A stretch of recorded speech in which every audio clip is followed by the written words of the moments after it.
Russian President Vladimir Putin spoke in Moscow earlier this morning. In the speech, he praised the country's security forces for stopping what he called a civil war. Last night, in his first public appearance on TV since the weekend revolt, Putin called the organizers traitors.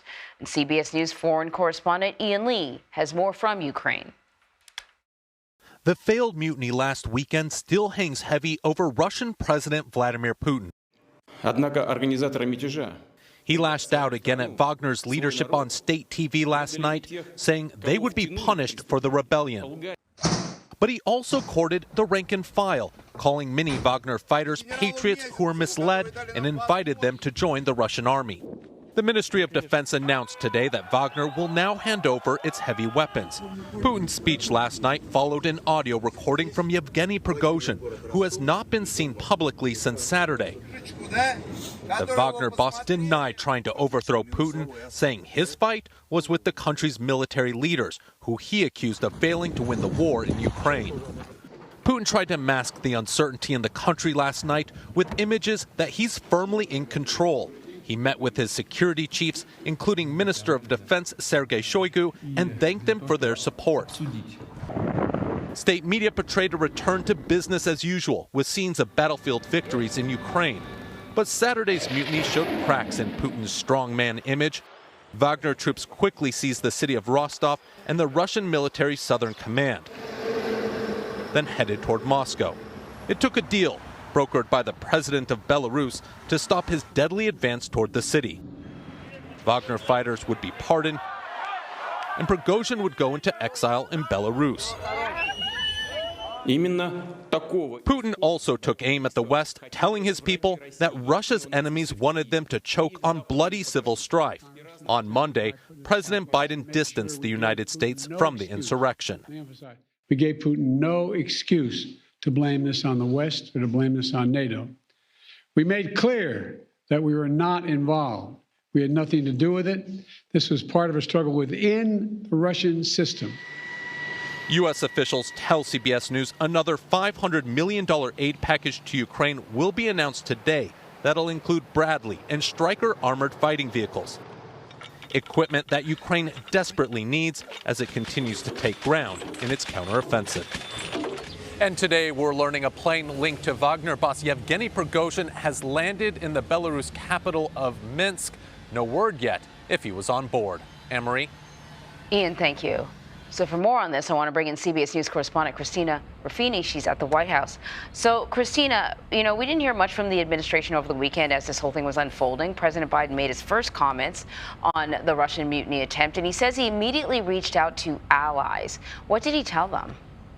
The big top line from the administration is in that bite you just heard in Ian's piece, and that's the president wanted to make clear to allies and everyone around the world that the U.S. was not involved in this. They didn't have, they're not trying to put their finger on the scale, and that this was an internal Russian matter. Look, I don't think it's a big secret that President Biden isn't a huge fan of President Putin's. If you remember last year when he was in Poland meeting with refugees, he even said, this guy's got to go. It was an off-the-cuff remark that White House officials quickly walked back. And that's because the official U.S. policy is they're not fighting for regime change in Russia. What happens in Russia is up to the Russian people. But the president also said he wanted to make clear, and he did make clear to Ukrainian President Vladimir Zelensky, that whatever this is, and it's too soon to tell exactly what this was or what the ramifications of it will be, the U.S. will be there for Ukraine and will continue to support the war effort there. And they back that up with funding coming from the DoD.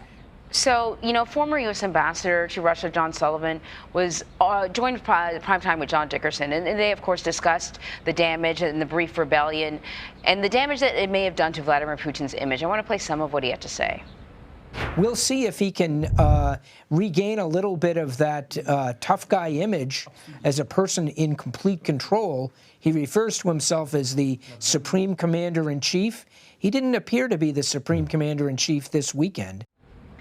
So I've heard this a lot over the weekend, that it leaves the impression that his grip on power is slipping a little bit. I don't know if I entirely agree with that, because the rebellion was short-lived. Now we have the head of the Wagner Group potentially living in exile somewhere else, and some of their fighters being absorbed into the Russian military.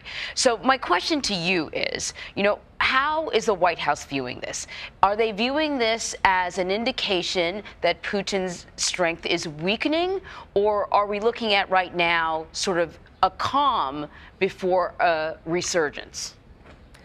I think a lot of officials I've spoken to have said, look, there is no way that this doesn't weaken Putin in some manner. Just the fact that this guy, like Prigozhin, even if he struck this deal through Lukashenko and Belarus and he's going to go chill in Minsk for a little while, this is somebody who essentially tried to march on Moscow and is, for the moment, still alive.